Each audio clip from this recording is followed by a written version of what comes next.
Ai, minha gente, vamos dar continuidade no Muito Mais, agora falando sobre saúde, só que com um toque de espiritualidade. E quem vai nos acompanhar é o Dr. Juarez Furtado. Tudo bom, Dr. Juarez? Tudo bom, Ju? Obrigado pelo convite. Mais uma vez, é um prazer. Então, nós acompanhamos um artigo onde você falou muito sobre isso, né? Onde liga muito a questão da saúde, da cura, da fé, da oração. E hoje é o Dia Mundial da Oração. E por muito tempo a gente acompanhou que a ciência e a fé, elas se confrontavam, né? E hoje parece que os tempos mudaram. Como é que você vê isso?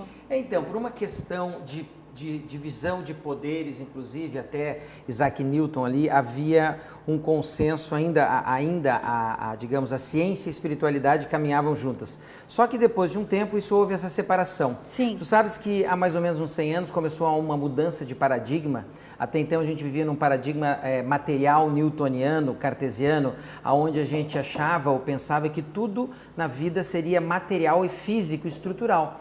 Mas veio depois de Einstein e outros pesquisadores, Max Planck, eles chegaram Newton olhava para o universo e começou a estudar esse macro-universo, e aí tiveram pesquisadores que começaram a olhar o micro-universo e foram entrar no átomo, para ver realmente se tudo era matéria. E no fundo descobriram que no fundo, na verdade 99% do que a gente observa de elementos materiais são movimentos vibracionais energéticos, ou seja, o mundo é muito mais energético do que material físico.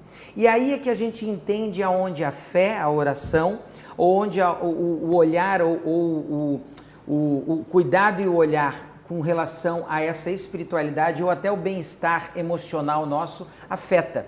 Vários estudos mostram hoje que a doença ela começa na nossa alma. A alma que do latim vai dar psiché, que vai dar psicologia, por exemplo. Então, essa parte que se relaciona com o mundo, que faz a gente entender o mundo se relacionar através dos sentimentos, ali é onde existe o start, onde as nossas células podem sofrer e serem afetadas.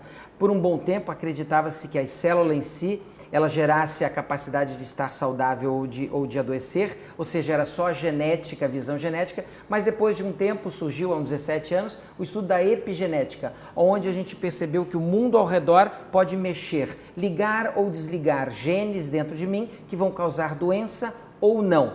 Ou seja, começou a se entender que existe algo além da matéria que realmente interfere nas funções e, digamos assim, na saúde e na doença de um ser humano.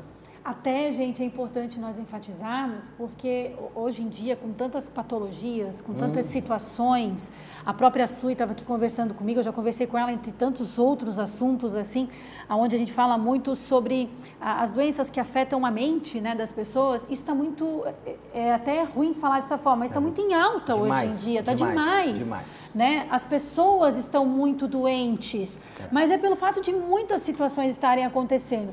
E aí o que acontece? Os familiares, as pessoas próximas se apegam na fé, não é verdade? Se apegam na oração.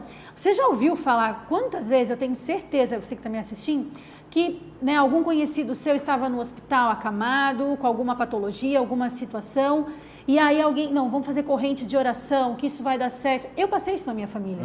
Quando meu pai teve um AVC, nossa, a gente recebeu pessoas que a gente nem imaginava, correntes de oração e o poder da fé, isso e aquilo. E realmente, eu vou dizer para vocês, o que nos manteve em pé e crentes que tudo ia dar certo foi o poder da oração. Então. Eu falo que eu vivi isso. Não, e olha só que legal. Você percebeu que assim, a gente entrando num estresse ou digamos, numa situação grave, a gente vai recorrer a esse tipo de recurso. A gente vai pensar justamente em elementos energéticos, não físicos, materiais que podem tocar e mexer no ser humano. Hoje a ciência já está provando isso. Hoje, por exemplo, quando nós temos um estado alterado de sentimento, emoção, ou, por exemplo, quando você faz um trabalho de meditação, hoje a gente sabe que hormonalmente, bioquimicamente, o ser humano produz ocitocinas, endorfinas e tudo isso, neuropeptídeos que vão levar à alteração de hormônios que vão mexer nas funções e na saúde do ser humano. Ou seja, isso já passou da questão esotérica ou apenas religiosa, porque inclusive uma questão é a gente falar de religião e outra falar de religiosidade. Uma questão de falar de espírito em si e de espiritualidade. A medicina hoje já entra na conversa com a espiritualidade, sem dogma, sem regras como a religião tem, como as religiões têm, mas já entram. Nos Estados Unidos e em outros países já entra na universidade matéria sobre espiritualidade nas cadeiras de medicina. Sim. Por exemplo, na Universidade Federal do Fluminense, do Rio de Janeiro, já tem cadeiras sobre espiritualidade. Ou seja, a Organização Mundial da Saúde já dizia o que é o estado de saúde. É um bem-estar físico, psíquico, mental, social, relacional e espiritual. Então já estamos entendendo que o mundo não é físico, que o mundo sim tem outros. Inclusive nós vivemos com a visão do novo paradigma, a gente acha que o ser humano só tem carne e osso, a gente não tem só carne e osso. Por exemplo, numa medicina chinesa, numa medicina antroposófica, numa medicina indiana, o ser humano tem 7 corpos, tem 4, 7, 9, ou seja, você tem mais corpos, e realmente tem. E cada corpo ou cada parte da gente vive num universo vibracional. Esse universo vibracional, aí por isso que elementos de fora, como uma oração, ou como um estado emocional alterado, como um estado meditativo, chega até o meu físico, e me dá uma saúde física ou adoecimento físico. Vocês estavam conversando ali sobre estima com ela e sobre essa questão, nada mais do que justamente o importante sempre o ser humano tomar consciência de si. Quando a gente é consciente da gente, é consciente do que vive, e aí entra um aspecto bem importante, quando a gente realmente sabe quem a gente é, e aí é onde os psicólogos batem a tecla, quando a gente sabe quem a gente está mais imunologicamente protegido. O meu sistema imunológico é aquele que diz assim, isso é meu, entra, Ju, isso não é meu, sai. E isso vai depender do quanto eu sei quem eu sou. Esse sei quem eu sou tem a ver com todas essas situações que eu falei, social, emocional. Então, quando a gente entra nessa tomada de consciência, por isso que os pacientes que chegam no meu consultório, e hoje cada vez mais doenças autoimunes, imunológicas, lúpus eritematoso, tireoidite, Hashimoto, câncer, chegam no consultório, o trabalho todo é o seguinte, vamos renascer. Hoje mesmo eu tive uma paciente que, nessa situação, deprimida ao extremo, com um monte de questões, ela precisava o quê? Renascer. Ela me disse uma frase que o Osho, um guru indiano, que eu uso muito nas palestras, dizia: a doença começa quando eu deixo de ser eu mesmo para ser o que os outros querem que eu seja. E ela me disse quando ela me disse essa frase, eu mostrei o Osho para ela, assim, ela chorou, porque ela falou, é isso mesmo que eu sinto. Eu caminhei muito tempo sendo o que papai e mamãe queriam, o que o meu marido queria, e eu deixei de ter a minha individualidade. Veio me trazer o quê? Várias doenças autoimunes, e além de uma depressão, porque dela entrou num estado realmente de angústia. Então, o ser humano precisa entender que há mais além do que remédios e medicamentos que podem remediar um problema. Claro, eu posso e preciso muitas vezes remediar um problema, mas um remédio, como o nome diz, remedia, ele não trabalha muito em cura. Ou seja, na farmácia eu não vou comprar saúde, na farmácia eu vou comprar possibilidades para, no caminho, eu alcançar a cura. Olha só. E aí é que entra a questão da fé, né? Porque de fato ela pode sim trazer, né, doutor? Pode.